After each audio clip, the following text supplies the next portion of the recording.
एक और पेशेंट है हमारे साथ वो जानकारी देने के लिए। तो एक और मरीज हमारे साथ है, हम उनसे भी बात करेंगे। तो मैम आपका नाम? आमरा बेगम। क्या तकलीफ थी मैं मैम? बरेली से आई हूँ जी। मेरी किडनी की पेशेंट हूँ। मुझे मतलब 1 साल पहले पता चला था। उसके बाद फिर मतलब एलोपैथिक दवाइयाँ ली, फिर आपके बारे में पता चला, फिर यहाँ आए। यहाँ मुझे अच्छा रिस्पॉन्स मिला। अभी कितने दिन हो गए आपको?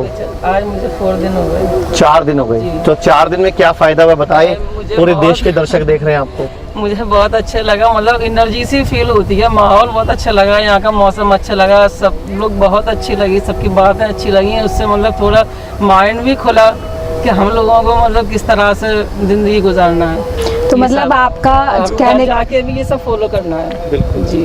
तो मतलब एलोपैथी से हिम्स का एक्सपीरियंस आपका बहुत बहुत बहुत अच्छा रहा? बहुत अच्छा रहा हमारा जी। बहुत बहुत शुक्रिया इतनी महत्वपूर्ण जानकारी देने के लिए। तो आपने देखा होगा, ये पीछे मेरे हिम्स है, ऊपर राजीव दीक्षित जी की फोटो लगी हुई है। राजीव दीक्षित जी की याद में ही हमने इस हॉस्पिटल को शुरू किया था। और जैसा कि नाम है hymns hospital and institute of integrated medical sciences, की सारी पैथियाँ, आयुर्वेद, होम्योपैथी, नेचुरोपैथी और एलोपैथी, हम सबका एक कॉम्बिनेशन को यूज़ करते हैं जो जिसका बेस्ट है। जैसे जिस आयुर्वेद की छत के नीचे हम सारी थेरेपीज को यूज़ करके सिर्फ और सिर्फ पेशेंट को ठीक करने के उद्देश्य से काम कर रहे हैं और पेशेंट को अपना डॉक्टर खुद बनने की ट्रेनिंग दे रहे हैं। और मैं फिर बार बार बोल रहा हूँ कि दुनिया में कोई किसी को ठीक नहीं करता, व्यक्ति स्वयं को ठीक करता है। हम सिर्फ उसकी स्वयं की जो सोई हुई शक्ति है उसको जगाने का काम कर रहे हैं, उसको उभारने का काम कर रहे हैं, उसको जागृत करने का हम काम कर रहे हैं। तो सर एक सवाल मेरा और है, कैंसर का नाम सुनते ही अक्सर लोगों की ज़िंदगी रुक जाती है, लेकिन आप उसी कैंसर को ठीक करने की गारंटी देते हैं, जबकि कहा जाता है कि कैंसर मतलब मौत। इस पर आपका क्या कहना है? देखिए, कैंसर है क्या? पहले शरीर में कहीं ना कहीं मुंह में, अगर मुंह का कैंसर है तो मुंह में छाला होता है या मुंह में कोई दाना हो जाता है, फिर धीरे धीरे फटता है, फिर वो ठीक नहीं हो पाता। लेकिन कारण क्या है? हमारा ये तंबाकू, पान मसाले, जर्दा या सिगरेट। ऐसे ही और बात करूं तो मैं, अगर पेट का कैंसर है तो अल्सर के बाद होता है, लीवर का कैंसर है, सर्विक्स कैंसर है, यूट्राइन कैंसर है, मतलब कई तरह के कैंसर्स हैं। कैंसर बेसिकली क्या है? कैंसर मेरी अपनी ही बॉडी का बागी सेल है, मतलब मेरी ही बॉडी का सेल है जो मेरे अगेंस्ट, मेरे खिलाफ, मेरे को मतलब मेरे किसी कारण की वजह से, किसी दवाई के साइड इफ़ेक्ट की वजह से या किसी मेरे खाने पीने की गलतियों की वजह से बॉडी में वो ग्रो कर गया। तो कैंसर को हरा कौन सकता है? बॉडी ने जब कैंसर में पहली बार गांठ बनाई तो अपने भले के लिए बनाई, क्योंकि बॉडी में टॉक्सिन्स घूम रहे थे और वो बॉडी ने कहीं एक जगह डिपॉजिट कर दिए। लेकिन हमने वो गलतियां ठीक नहीं करी, वो गांठ धीरे धीरे बड़ी होनी शुरू हो गई।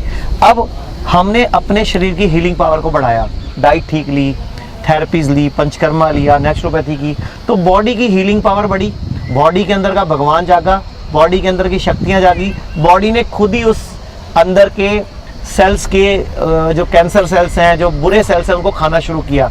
आपने सुना होगा ना ऑटोफेजी, 2016 में जापानीज साइंटिस्ट है योशिरो सुमी, उसको नोबेल प्राइज मिला ऑटोफेजी के ऊपर, कि बॉडी के बुरे सेल्स को बॉडी के अच्छे सेल खुद ही खा जाते हैं, बशर्ते आपको व्रत रखना होता है, उपवास। और आयुर्वेद भी कहता है शांति अमाश्योत्थाना शांति लंघन उच्यते, यानी कि अमाश्य की शांति करके, लंघन करके आप उच्च अपनी शक्ति को बढ़ा सकते हो।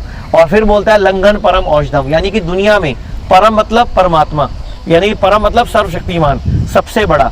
तो सबसे बड़ी शक्ति आयुर्वेद में लंघन को बताया, लंघन परम औषधम, यानी कि सबसे बड़ी औषधि उपवास है, व्रत है। दुनिया में जानवर बीमार पड़ते हैं, क्या करते हैं?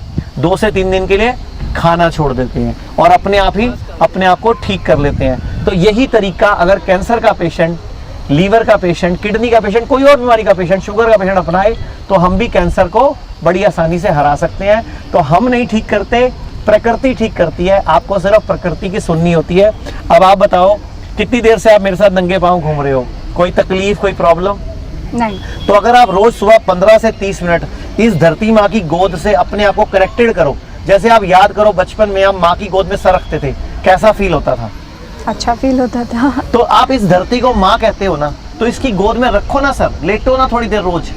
मैं कहता हूँ डिप्रेशन खत्म, एंजाइटी खत्म, कैंसर खत्म करना पड़ेगा, लेकिन उसके लिए इस धरती को माँ मानना पड़ेगा और इसकी गोद में रोज लेटना पड़ेगा, इसकी गोद में रोज हमें टहलना पड़ेगा। लेकिन हम चप्पल जूते पहनते हैं तो हमारी बॉडी को एनर्जी नहीं मिल मिलती। मैं पाती। आपसे एक सवाल पूछता हूँ, दर्शक भी हैं साथ में, कि जब सुनामी आई थी तो जानवर क्यों नहीं मरे थे? जब सुनामी आई थी, भारत में भी आई, श्रीलंका में भी आई, इंडोनेशिया में भी सुनामी आई थी अभी कुछ साल पहले, तो जानवर क्यों नहीं मरे थे? वो जानवर क्यों क्योंकि नहीं वो मरे? जमीन से कनेक्ट रहते हैं, प्रकृति से कनेक्ट रहते हैं। जी, जानवर 1 दिन पहले 2 दिन पहले अपना इलाका छोड़ के पहाड़ों पर चले गए थे। गाय अपना खूंटा छुड़ा के चली गई थी, भैंस अपना खूंटा छुड़ा गई, चिड़िया तोते थे ही नहीं वहां पे, मतलब कुत्ते तक भाग गए। क्यों? क्योंकि उनको फीलिंग आ जाती है, सिक्स सेंस, छठी इंद्री, वो ज्ञान इंद्री जिसको बोलते हैं, आज्ञा चक्र बोलते हैं, भगवान शिव की तीसरी आंख बोलते हैं, वो जागृत हो जाती है। तो ऐसे ही नंगे पांव घास पे घूमने से, हरी सब्जियां फ्रूट्स खाने से, फलाहार करने से, व्रत रखने से आप शक्तियां जगाते हो। और मैं सबको बोलना चाहूंगा, छोटी छोटी बातें हैं, अगर आप अपनाओगे तो कोई भी बीमारी बड़ी नहीं है। और हिम्स सिर्फ और सिर्फ हिम्स एक नाम है आपकी मदद का, आपके अपने शरीर की विल पावर को बढ़ाने का। तो अपने अंदर की विल पावर को बढ़ाइए और बड़ी से बड़ी बीमारी को हराइए। बिल्कुल सर, वही मेरा आखिरी सवाल आपसे ये है, किडनी ट्रांसप्लांट, लीवर ट्रांसप्लांट जिनके लिए बोला जाता है, आप उनका खुलकर विरोध कर रहे हैं, तो क्या कहेंगे इस बारे में? क्या ट्रांसप्लांट ना कराए इंसान? क्या बिना ट्रांसप्लांट के वो रह सकता है, स्वस्थ रह सकता है? मैं पूछ रहा हूँ, ट्रांसप्लांट है क्या? आपकी अपनी किडनी काम नहीं कर रही, आप शरीर में दूसरी किडनी लेकर आ रहे हो, मतलब आपसे पहली बीवी संभल नहीं रही और दूसरी बीवी ला रहे हो। पहली बीवी क्यों खराब हुई? यानी कि आपके घर का माहौल ठीक नहीं है। तो जिस शरीर में पहली किडनी खराब हुई, क्या उस शरीर में दूसरी किडनी खराब नहीं होगी? साल 2-3 साल बाद वो भी नहीं चलेगी। क्योंकि आप शरीर को ठीक करो, जड़ पर काम करो। किडनी खराब हुई क्यों? उस शरीर को ठीक करो, अपनी नाभि को सेंटर्ड करो, अपने सिस्टम को ठीक करो, वात पित्त कफ को ठीक करो, प्रकृति को ठीक करो। प्रकृति ठीक होगी तो किडनी हो, चाहे लीवर हो, चाहे शुगर हो, चाहे बीपी हो, चाहे कैंसर हो, बॉडी अपने आप ही सेटल कर देगी। आप तो जानते ही हो कि आयुर्वेद कहता है जो भी हम खाते हैं उससे रस बनता है, रस से बनता है रक्त, फिर मांस, फिर मेद, फिर अस्थि, फिर मज्जा, फिर शुक्र, और 8वीं धातु होती है इम्यूनिटी यानी कि ओज।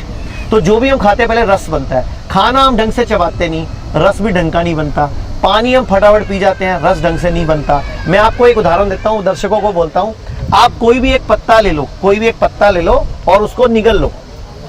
सुबह पोटी में से पूरा पत्ता साबुत निकल जाएगा, ना उसका कलर चेंज होगा, ना वो टूटेगा तक नहीं।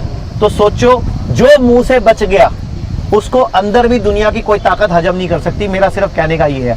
और एग्जांपल देता हूं, आप 4 मक्की के दाने निगल लो या 10 चने निगल लो और सुबह आपके फीटस में से आप वो सारे मक्की के 4 दाने, 10 चने के दाने सब निकाल लोगे। यानी कि कुछ भी हजम नहीं होता जो दांतों से बच गया।